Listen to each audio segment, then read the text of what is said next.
Ik ben echt niet waar ik worden kan.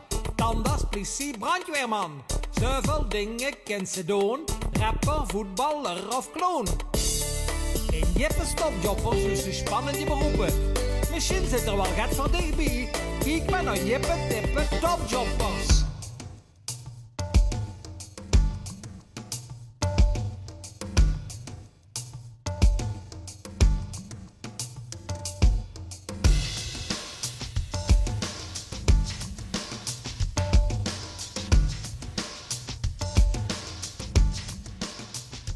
Ja, jongens en meisjes, ik wil eens gaat meer weten over chemie. En daarvoor ben ik naar het zuiden van Limburg hergegaan naar een hele grote fabriek. En ik ga nu eens even kijken wat er allemaal in die fabriek gebeurt. En daarom heb ik afgesproken met Robbie. Even kijken wat is het? Ah, daar komt alleen eens aan, zodat Robbie zien. Eens even kijken. Hey, was dit Robbie? Hallo Jippe, inderdaad, ik ben Robbie. Ja, wat is dit hier precies, Robbie? Nou, in deze fabriek die je achter je ziet, ben ik procesoperator. Procesoperator? Poeh, wat een moeilijk woord. Wat moet ze dan precies doen? Ja, het is een Engels woord, maar het betekent zoiets als bestuurder. Ik bestuur in principe deze fabriek. Ja, besturen dat is in een auto of op de fiets, maar ja, vertel ons het meer over. Ja, dat klopt, in een auto doe je dat ook. Maar in deze fabriek speelt zich een chemisch proces af. En ik moet zorgen dat dat goed gaat. Net zoals je in een auto goede bochten moet maken en moet schakelen, moet ik hier zorgen dat alles zich goed afspeelt. Buiten dat doe ik ook nog andere dingen, zoals veiligheidsrondes lopen, kijken of alles rustig is. En om dat te kunnen doen, sta ik met mijn collega's in de meetkamer in contact. Die jongens die zitten achter computerschermen en die sturen mij via mijn walkie-talkie, sturen zij me aan en zeggen wat ik moet doen. Attentie Robbie, kent zich krijg naast net de bericht. is nog afval waterkolom kijken, pomp brengt waarschijnlijk niks op. Ja, is goed Remy, doe ik. Sorry voor de onderbreking. Ja, Robbie, wat maak jij hier allemaal? We maken grondstoffen voor verschillende producten. Als ik een leuk voorbeeld moet pakken, Lego blokjes. Dat ken je toch wel, Jippe? Ja, natuurlijk ken ik dat. Tuintje.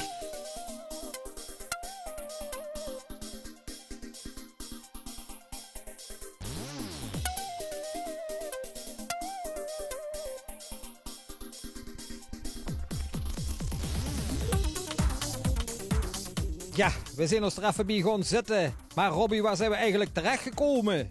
We zijn nu in de meetkamer van de ACN. ACN, wat is dat nou toch weer? ACN, dat is de fabriek waar ik werk. En dat betekent acrylonitriel, een hele moeilijke naam. Maar dat is een heldere chemische vloeistof. En die wordt uiteindelijk gebruikt in Lego blokjes. Ja, du kunt me gaan vertellen. Maar wat heb je eigenlijk allemaal voor moeten leren? Best wel veel. Het is heel handig als je goed kan rekenen. En later op school noemen ze dat wiskunde.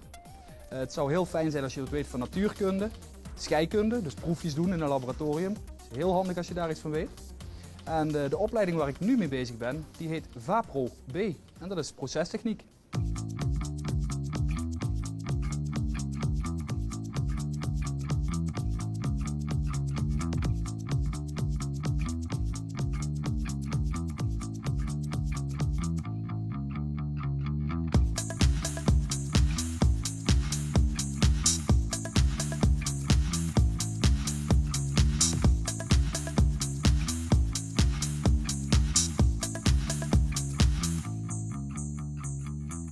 Kijk Jippe, uiteindelijk ziet ons product eruit als water.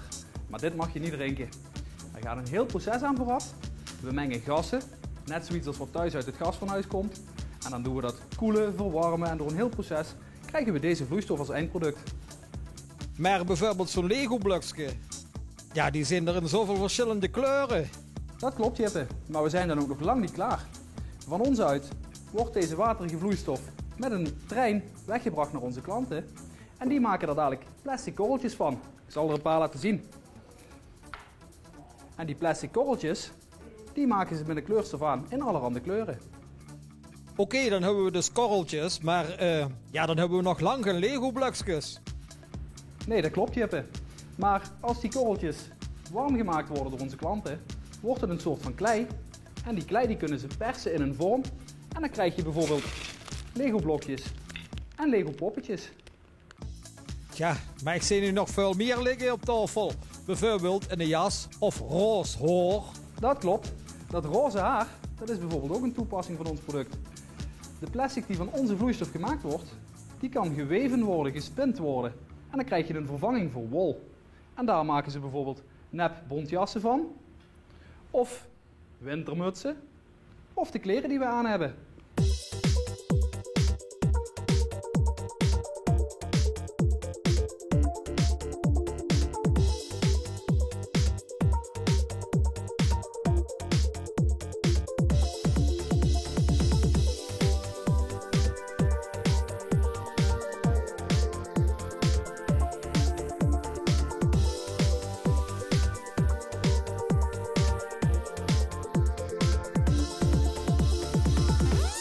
Zeg Robbie, waarom heb je eigenlijk gekozen voor dit beroep? Ja Jippe, dat is eigenlijk als klein kind is dat begonnen. Toen ik vroeger met mijn moeder en vader ergens op bezoek ging. En we kwamen in het donker teruggereden. En ik keek naar de DSM-fabrieken en ik zag al die lampjes daar. Vond ik dat heel interessant. En latere leeftijd ben ik hier op het terrein aan het werk gekomen en toen wist ik het zeker. Ik wil procesoperator worden.